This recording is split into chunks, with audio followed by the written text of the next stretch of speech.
গাছটা কিন্তু অনেক সুন্দর, ছোট, একদম ছোট গাছে কিন্তু মুকুল চলে আসছে।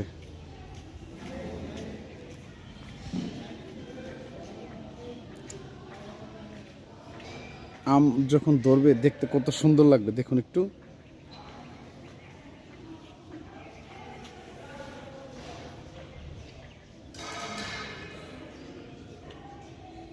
মাদ্রাসার চারিপাশে কিন্তু এই ধরনের ফলজ গাছ রয়েছে, লিচু গাছ, আম গাছ, পরে কদবেল গাছ, অনেক ধরনের গাছই কিন্তু রয়েছে এখানে।